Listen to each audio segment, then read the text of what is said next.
Welcome to the Genealogy Radio Show, the radio show that's keeping you in the loop. And this week's show is all about fosterage. We have a very interesting show from Raidio Corca Baiscin, aired in the beautiful Kilkee. And it's come about because we're actually putting all the shows up on YouTube as well, with a bit of explanation as through Mixcloud and so on, to get the word out about the shows in Raidio Corca Baiscin, and also to raise the awareness of what 7 years of an archive looks like for the Genealogy Radio Show. It's been obvious to us too as to what shows are missing and what areas haven't been catered to at this time. So fosterage has been given little attention, really. So our team are with us today: Eve, Sarah, Cian, Chloe and Jack. And Victor is not with us, but he'll be with us soon. He's part of our team as well. So you're all very welcome to the Genealogy Radio Show. So Jack, would you like to tell us a little bit about fosterage? Yeah, so when we're talking about fostering, it is much different than what fostering means today. So fostering in medieval Ireland is what we would be talking about, and it meant one of two things: fostering for affection and fostering for a fee.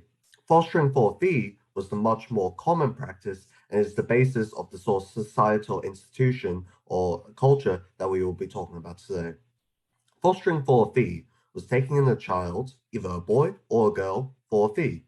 Usually this starts at the age of 7. And this practice was at all societal levels, with both commoners and sons of kings being fostered, and the level of a fee was dependent on what societal level the child was. The goal of fostering, for the child at least, was education. It was the expectation of the foster parent to train the foster child in a vocation and give them the necessary education.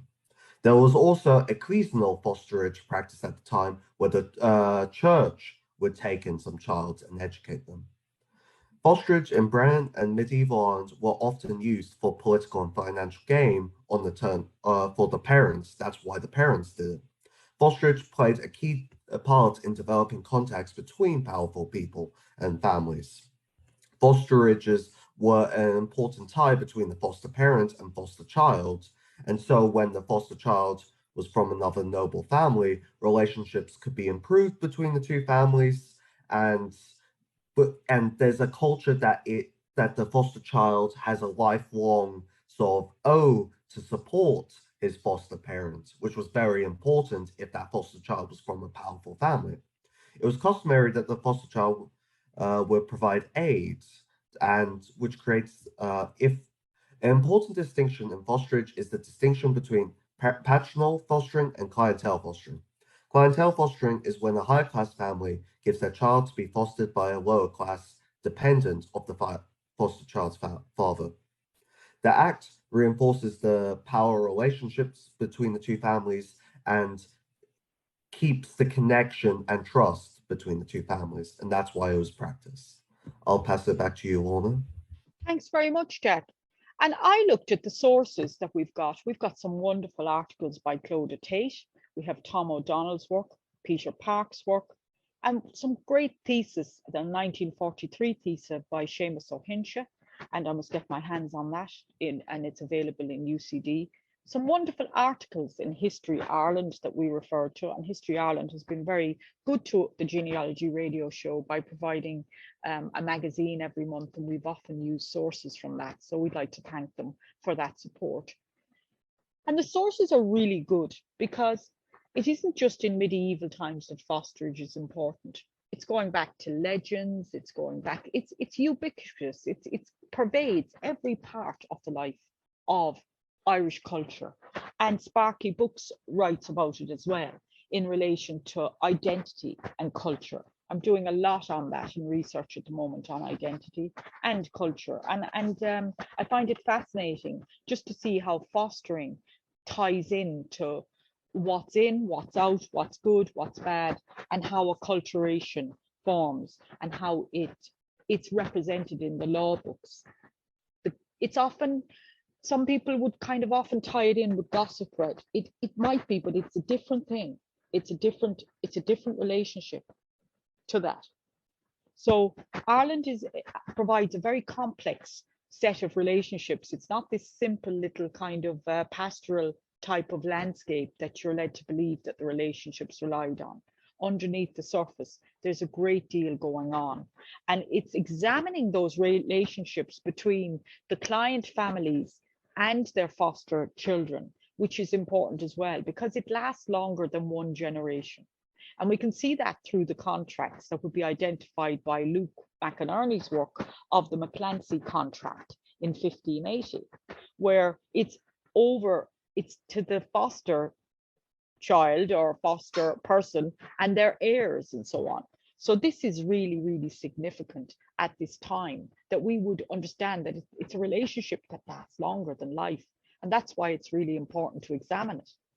I was drawn to the relationship between the O'Ds and the O'Briens actually through a comment on a Facebook group, and it kind of got me thinking as to definitely Coffray and Thurlock, the relationship between the O'Ds and the O'Briens, and that significant work done by Donegal Curran, who would talk about the need for the sept to constantly maintain power relations and for a way to ensure fealty in a new feudal system was being replicated and continued throughout the time. So many different sources out there for our listeners. And I'm going to move on to Sarah now, who looked a little bit about kind of how we could see it fitted in the outlawing of it and so on, and how it was perceived by the Anglo-Normans and so on. Following the Anglo-Norman invasion, the Anglo-Normans adopted a lot of different Irish customs, including the tradition of fosterage, to establish alliances with the Irish. These young children that were fostered by the Irish grew up speaking the Irish language and were thoroughly Irish in almost every way. Because of this, the custom of fosterage was bitterly denounced by the early English, who were anxious to keep the two groups apart.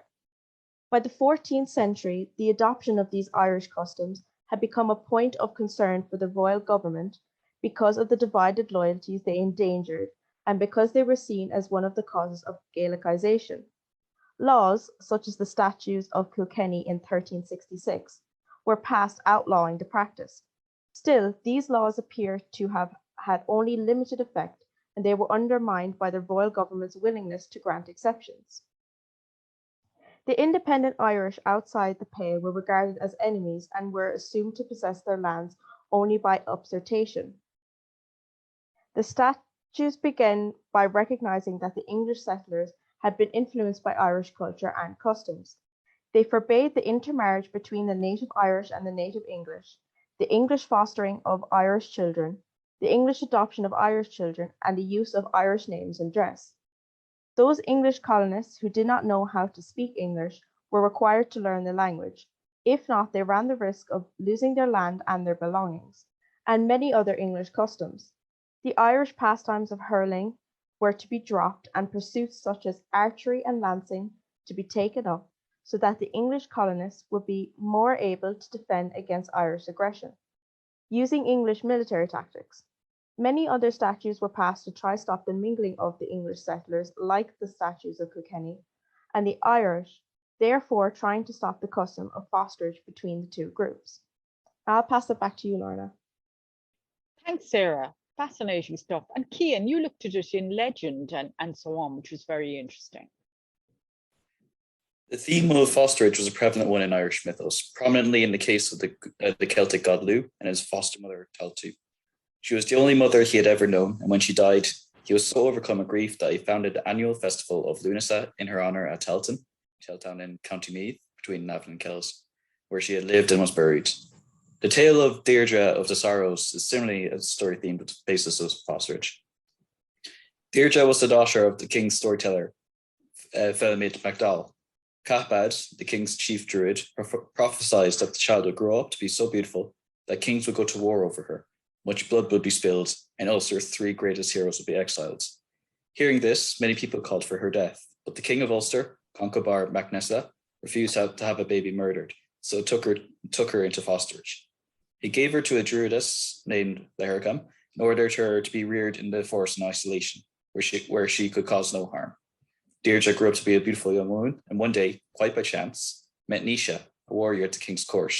They fell in love and, fearing the consequences, fled to Scotland with Nisha's two brothers, Onlay and Arden. King Concobar soon tracked them down and had Nisha and his brothers killed. He married Deirdre, but then decided to give her to the man who had murdered her lover, Nisha. Distraught, Deirdre threw herself from a chariot, hitting her head on a boulder, and so was killed. Back to you, Lorna. Thank you, Cian. Eve, you looked at Cuchulainn and the multiple foster fathers and stuff like that, because in literature there's some accounts that there was quite a bit of competition for him. So how do you get on with that, Eve? Yeah, so as you were saying earlier, Lorna, there really was, a unique relationship between foster client families and foster children. So fosterages were not limited to just one foster family. And in the case of Cuchulainn, he was fostered by nobles and landlords. So the noblemen of Ulster were in disagreement over who should be Cuchulainn's foster father. And so Moran made the decision that he should be fostered by several of them. So he had various foster parents, according to legend. And this character, who was so important to our knowledge of medieval Irish literature, portrays a multifaceted picture of his foster father. On the one side, he is said to be raised by his maternal uncle, Concobar, and foster fathers are frequently drawn from the maternal uncle's ranks. Cuchulainn, on the other hand, is involved in a competition to foster him, which ends up with the majority of Ulster's nobles acting as his foster parents. So this has really been used to support the notion that multiple foster care was really prevalent, and Concobar himself, Sanka Mac Alia, who will teach him judgment and eloquent speech, the wealthy Bla Bruga, who will protect and provide for him, and the noble warrior Fergus MacRoic, who will care for him and teach him how to protect the weak. These are just several of Cuchulainn's foster parents, who all offered him different types of parenting, nurturing, and education. So he was raised alongside their son, Conal Cernach, at the house of Amergin and Find Coam on Muir Tema Plain in modern-day County Louth. So the emotional bond between foster parents and foster children was developed at an early age, as opposed to the bonds formed between natural parents and their offspring. And the narrative literature supports this viewpoint, which includes evidence of additional hypocristic naming customs between foster parents and foster children.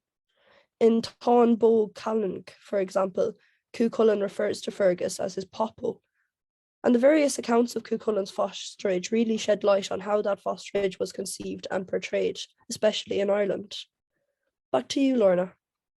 Thanks very much, Eve. Very interesting to look at the template that Cuchulainn's life gives us as an example of what was prized in the education and what the society wanted out of their people at the different times and how that was adapted and changed.